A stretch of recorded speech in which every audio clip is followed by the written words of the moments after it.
Which 49ers player benefits most from this offseason and why? Take this however you want to. Jose, you start us off because it's your question. I don't know what the hell you're talking about. No. Okay. You don't know what I'm talking about? I don't know. I'm just kidding. Yeah. Just kidding. Go ahead. Worry about your cheating on trivia. But anyways, yeah. So pretty much. Sorry, what was that? What? My bad. Oh, my bad. Sorry, that was my bad. Sorry, keep going. Exactly. See, look, there you go. Come on, Cody Reality. Fake. You can't even dress like him. All right. Hold on. We're having a roast session. I can't wait till we have the roast of Grant Cohn. I'm gonna win that. Yeah, that'll be good. But yeah, so as the season was unwinding, it's like, man, who's one player that could easily they really need the offseason, just they need the reset button. For me last year, that was Ahkello Witherspoon. This year, it's Mike McGlinchey. Now I know you could say, obviously it needs to be a player who was injured, like a Nick Bosa. They need that to get healthy. Yeah, that's a cop out. But what about someone that played and regressed? Mike McGlinchey, to me, is someone who will benefit the most from the offseason because this guy just needed to unplug. That last week, that presser, Grant, what was that? The first time he went to a press conference with us in 2 months or something like that. And he started unwinding and talk about it hurt me. It hurt me hearing the critics and on Twitter. It's like, dude, how are you going to criticize armchair quarterbacks, but then you're going to take it to heart? They're just armchair quarterbacks, but you're still going to it just was mind-boggling that a captain, an NFL, a top 10 draft pick was saying this. But hey, that's fine. That's his own shtick. That's his own problems, whatever issues he has. But this is why I'm just saying he needed that offseason, mainly mentally.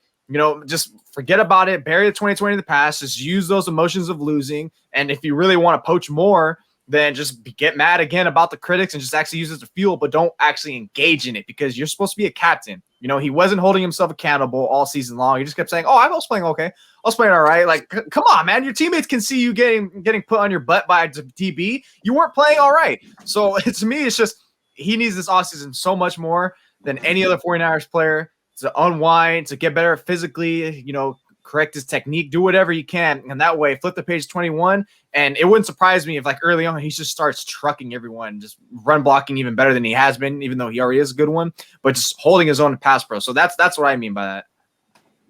Hard to follow that up with the McGlinchey hot takes, but I would say George Kittle benefits from this offseason just because last offseason there was a contract question. There was questions going into that of him versus Kelsey, who's better. And then this offseason, he gets to fully recover from those injuries and just focus on winning next year and staying healthy and proving that he is one of the top 2 best tight ends in the NFL. I think everyone knows he is a top 2 guy, but he needs that healthy season. I think he can do that this offseason.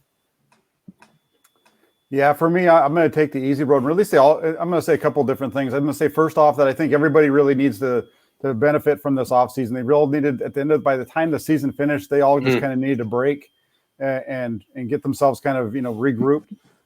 But more to the question, I'm still not going to pinpoint a single person. I'm going to say really the guys that were rookies in 2020 are going to be the ones that are going to benefit the most from this offseason, are going to need to, because they didn't get the opportunity to come in and work with the 49ers strength and conditioning staff during the offseason while they're getting ready. So, if they can do that this season, getting ready for 2021, I think we'll see big jumps, hopefully, from guys like Kinlaw and Ayuk was pretty good last year, but, have him, take another step and so on with that rookie group. I think that those are the guys that could benefit the most this offseason.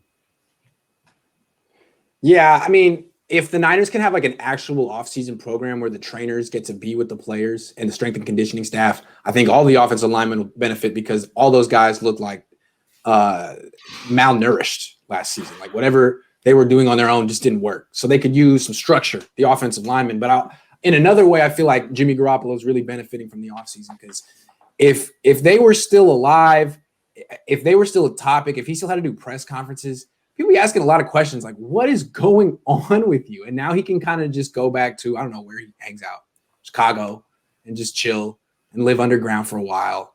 And I don't know, not answer questions. I feel like this is a good time for him because he's becoming the center of discussion out here in the Bay Area.